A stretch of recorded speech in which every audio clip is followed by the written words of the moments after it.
नमस्कार दोस्तों, आप सभी लोगों का स्वागत है आप सबके अपने चैनल बीपीएससी स्टडी आईक्यू पे।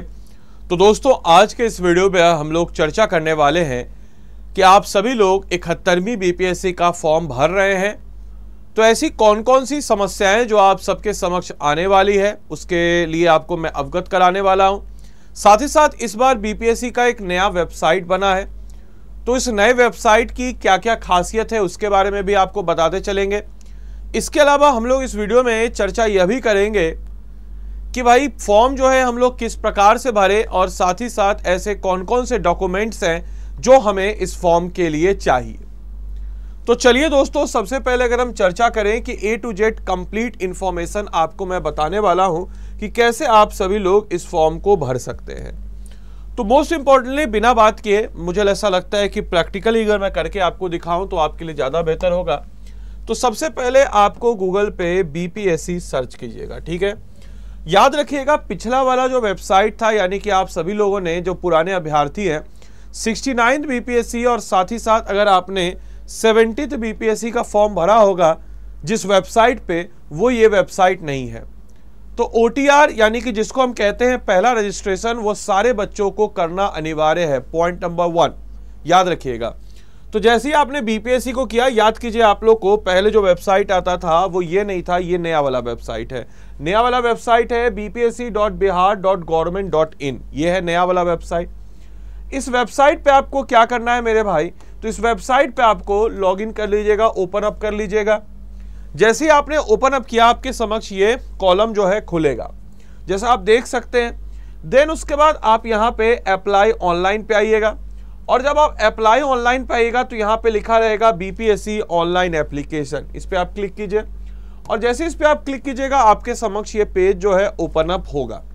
और जैसे ही आपके समक्ष पेज ओपन अप होगा, जो कि बिल्कुल एक नई वेबसाइट है, तो इस बार जो है आपको मतलब अगर आप गाइडलाइंस पढ़ना चाहें तो पढ़ सकते हैं, otherwise you have to make sure कि आपको एक न्यू रजिस्ट्रेशन यानी कि OTR, जिसको हम वन टाइम रजिस्ट्रेशन कहते हैं, यह करना अनिवार्य है।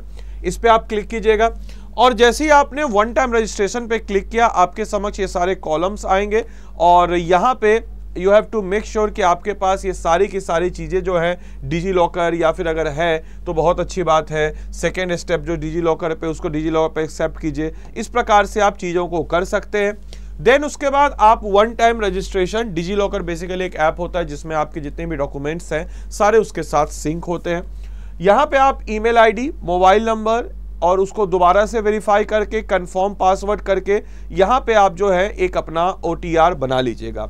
याद रखिएगा सारे बच्चों को OTR पे रजिस्टर करना कंपलसरी है। ऐसे बच्चे जो साइबर कैफे या कहीं और से फॉर्म भरवा रहे, मेरे भाई इस चीज़ का ख्याल रखेंगे कि साइबर कैफे वालों के लिए भले ही वो 100 रुपये, 200 रुपये या 300 रुपये का आमदनी होगा, लेकिन आपके लिए आपके कैरियर का सवाल है। तो आप लोग जब फॉर्म भरें, मैं तो रिकमेंड करूंगा खुद से फॉर्म भरने की कोशिश कीजिए साइबर कैफे पे आधा घंटा 1 घंटा बैठ के।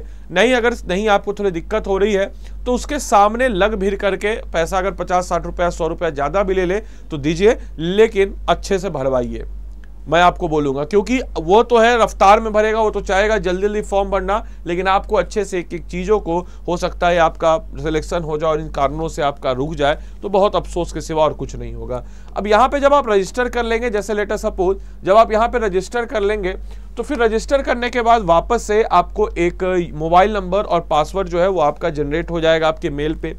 फिर यहाँ पे आप लॉगिन कर लीजिएगा, और जैसे ही आप लॉगिन कीजिएगा फिर उसके बाद आपके सामने कॉलम आएंगे कि भाई आप इंटीग्रेटेड बीपीएससी में अप्लाई करना चाहते हैं या फिर बीपीएससी ASO का भी फॉर्म आया हुआ उसमें अप्लाई करना चाहते हैं, तो इस प्रकार से आप अप्लाई कर सकते हैं।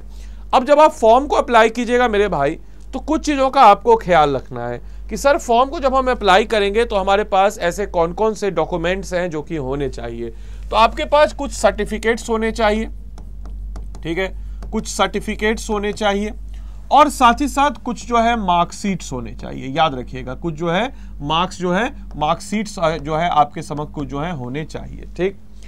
अब अगर हम लोग बात करते हैं आपके मार्कशीट के बारे में, तो मार्कशीट कौन सा चाहिए, सर्टिफिकेट कौन सा चाहिए। तो मेरे भाई सर्टिफिकेट जो आपको चाहिए वह चाहिए आपके क्लास 10th की, क्योंकि इसी के अनुरूप जो है आपका जो हम कह सकते हैं कि डेट ऑफ बर्थ लिया जाएगा। फिर क्लास 12th की चाहिए, फिर आपके ग्रेजुएशन की या जिसको हम कहते हैं अंडर ग्रेजुएट, इस अंडर ग्रेजुएट की सर्टिफिकेट चाहिए। फिर उसके बाद अगर हम बात करते हैं हमारे मार्कशीट की, तो मार्कशीट भी आपको क्लास 10th का चाहिए, क्लास 12th का चाहिए और साथ ही साथ आपके अंडर ग्रेजुएट का मार्कशीट आपके समक्ष चाहिए। अब कई सारे बच्चे ऐसे होते हैं जो सीबीएसई से परीक्षा देते हैं। अब ऐसे बच्चे जो सीबीएसई से परीक्षा दिए हैं उनके पास 10th का जो है वो सर्टिफिकेट तो या मार्कशीट जो है वो एक ही में होता है, पीला रंग का जो होता है, अब तो खैर ब्लू आ गया, बट जो पहले पीला रंग का आता था, तो वह सर्टिफिकेट और मार्कशीट जो है दोनों को एक ही मानेंगे।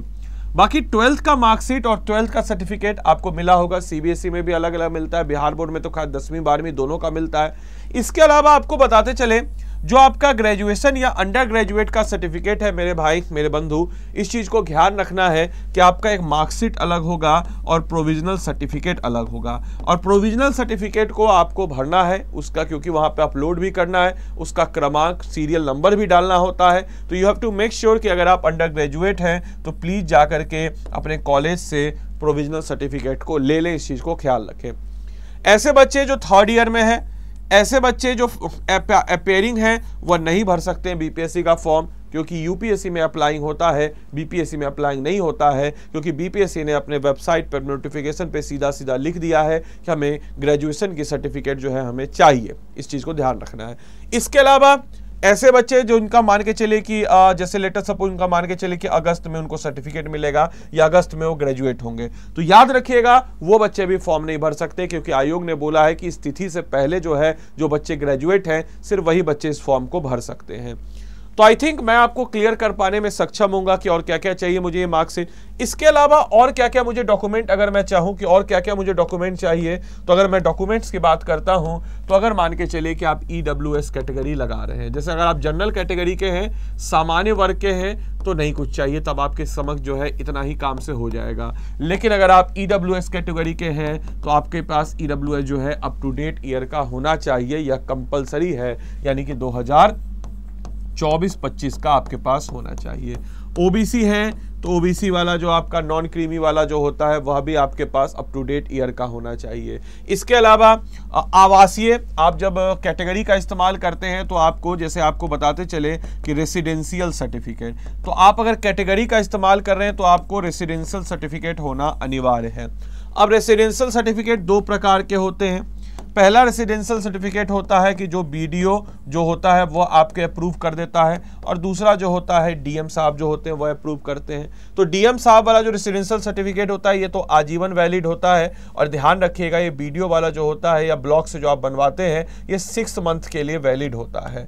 तो प्लीज अगर आपका ये पुराना है तो इसको जाकर के अप टू डेट करा ले, नया वाला जो है उस नया वाला उसको डाले, इस चीज का आप ख्याल रखें। इस बात को सारे बच्चों को ध्यानपूर्वक रखना है। एक और क्वेश्चन आ रहा था कि सर जो विवाहित है यानी कि जो मैरिड है, उन मैरिड का अगर मान के चले विवाह कहीं दूसरे राज्य में हो गया है तो क्या उसको आरक्षण का लाभ मिलेगा?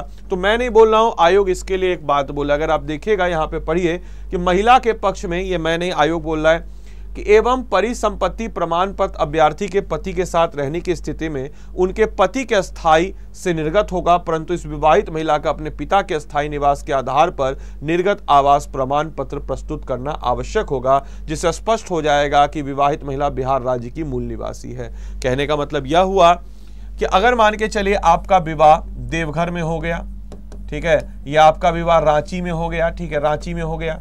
अब रांची में आपका विवाह हो गया, आपके पति जो है रांची के हैं और आपको बिहार में आरक्षण का लाभ लेना है, तो वहां पे उस स्थिति में याद रखिएगा सारे के सारे बच्चों को कि आप जो है यहाँ पे देखिए सीधा सीधा लिखा हुआ है कि पति का स्थायी निवास से वहां का आपका मेन एड्रेस होगा, लेकिन पिता जो आपके हैं उनके स्थायी निवास के आधार पर आपको आवास प्रमाण पत्र प्रस्तुत करना होगा, तब जाकर के आपको आरक्षण का लाभ जो है यहाँ से मिल पाएगा। You have to make sure, इस चीज को याद रखना है। इसके अलावा स्वतंत्रता सेनानियों के लिए भी कहा गया है कि आपके पास सर्टिफिकेट होना अनिवार्य है, सर्टिफिकेट आपके पास होगा तभी आप एलिजिबल एलिजिबल हैं, स्वतंत्रता सेनानियों को जो विशिष्ट आरक्षण मिलता है उसके प्रति इस बात को सारे के सारे बच्चों को ध्यानपूर्वक रखना है। इस चीज को याद रखिएगा। इसके अलावा ये सारे के सारे चीज जो है आई होप कि मैं आपको समझा पाने में सक्षम हूंगा। मैंने आपको बता दिया, समझा दिया, बुझा दिया। और अब इसके ज्यादा जो है आधार कार्ड वगैरह जो नॉर्मल होता है ये सब तो चाहिए ही चाहिए होता है। आपका जैसे आधार कार्ड चाहिए होगा, ठीक है, ये तो कंपलसरी है, ये तो चाहिए ही चाहिए होगा, या फिर कोई भी एक आईडी प्रूफ आप ले लेंगे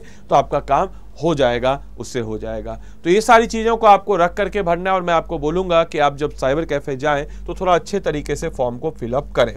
इसके अलावा आप में से कोई भी जन अगर हमारे पेड कोर्स के साथ जुड़ करके अपनी तैयारी को मजबूत करना चाहता हो, क्योंकि मैं आपको क्लियर कट इस चीज़ को बोलूँगा कि अभी जो है 3 महीना है और इस 3 महीने में आपको कड़ी मेहनत करनी है। मैं ये नहीं बोल रहा हूँ कि आप हमारे पेड कोर्स में आइए, लेकिन आप कहीं पे भी जा करके पेड कोर्स में इनरोल एक बार अगर कर लीजिए, अगर आप खुद से पढ़ पा रहे हैं तब तो बेस्ट है। सेल्फ स्टडी से बेस्ट कुछ नहीं हो सकता। लेकिन अगर आप सेल्फ स्टडी नहीं कर पा रहे हैं, अपने आप को रूटीन में नहीं डाल रहे हैं, तो इस हाई टाइम अगर अभी नहीं जागे तो बहुत लेट हो जाएगा। तो इसी क्रम में हमारा एक क्रैश कोर्स है जिसमें हम आपके प्रीलिम्स के पूरे सिलेबस को कवर अप करेंगे। यह क्रैश कोर्स हमारा 3 तारीख से यानी कि आज से ऑलरेडी शुरू हो रखा है। इस क्रैश कोर्स को अगर आपको परचेज करना है तो मैं इसको परचेज करने का तरीका आपको बता देता हूं कि यहाँ पे आपको क्या करना है। तो स्टडी IQ पे आपको चले जाना है। स्टडी IQ गूगल पे सर्च करना है। गूगल पे जैसे ही आपने स्टडी IQ सर्च किया है, इसके वेबसाइट को आपको ओपन अप कर देना है। इसके वेबसाइट को जब आप ओपन अप कीजिएगा तो यहाँ पे आप सीधा जाइएगा और यहाँ पे आप जाने के बाद यहाँ पे 71st यहाँ पे आप लिख लीजिए। 71st सर्च में आप लिखेगा तो आपके समक्ष ये प्रहार बैच आ जाएगा। और इस प्रहार बैच की खासियत के बारे में आपको बताते चले। इस प्रहार बैच की खासियत क्या है दोस्तों? तो इस प्रहार बैच की खासियत यहाँ पे जो भी आपका नंबर हो, ठीक है, 8984731। अब यहाँ पे जैसे फॉर एग्जांपल इस बैच की मैं खासियत आपको बता देता हूँ। इस बैच की सबसे बेस्ट खासियत है कि इसमें 400 घंटे का लाइव क्लासेज आपको मिल जाता है। और ये 400 घंटे का लाइव क्लासेज जो होता है ये आपके, जैसे मैंने यहाँ पे डाला, जैसे मैं आपको एकदम स्टेप बाय स्टेप बता दे रहा हूँ कि कैसे आपको इसमें करना है, ठीक है। 497। अब देखिए ये मैं यहाँ पे आया, अब इसमें बाय नाउ पे चले जाएंगे। इसमें आपको 400 प्लस घंटे की लाइव क्लासेस मिलेगी। स्पेशल जो फोकस होगा हमारा बिहार स्पेशल के क्लास पे होगा। ग्रुप मेंटरशिप, किसी भी स्टेट पीसेस कैटेगरी में जाइए आपको मेंटरशिप नहीं मिलेगा, हम आपको मेंटरशिप प्रोवाइड कराएंगे जो आपके तैयारी में आपको मदद करेगा। Films test series, crux notes हो जाएगा, ये सारी चीजें आपको यहाँ पे मिल जाएगी। You have to make sure कि यहाँ पे आपको क्या करना है, तो आदि लाइव कोड को एक अप्लाई कर देना है, क्योंकि अगर आप आदि लाइव कोड को यहाँ पे अप्लाई करते हैं, याद रखिएगा, तो आपको मिलेगा मैक्सिमम डिस्काउंट और 5000 रुपए में आपका ये कोर्स जो है हो जाएगा। तो भाई अब इसमें हम यहाँ पे इस फेज में आकर के हम आपको ये नहीं बोलेंगे कि भाई कुछ ये कीजिए, हम आपको रिकमेंड करेंगे कि या तो खुद से पढ़ लीजिए, नहीं तो आइए आपको अच्छे तरीके से सारा का सारा टॉपिक बता देंगे। तो आदि लाइव कोड लगाएगा तो मेरी तरफ से एडिशनल मेंटरशिप यानी कि मेरी तरफ से मेंटरशिप आपको मिल जाएगा। बाकी आप ऑटोमेटिक मिल जाएगा और एक प्रोफेशनल मेंटरशिप तो आपको मिल ही जाएगा। तो इतने सारे फीचर से लेस या कोर्स है, तो अपने आप को इनरोल करके अपनी तैयारी को मजबूत कीजिए। Thank you. और कोई भी किसी भी प्रकार के कंसर्न हो, कोई डाउट हो तो कमेंट बॉक्स में डालिए, मैं उस पर वीडियो जरूर बना दूंगा। Thank you and thanks for watching this video.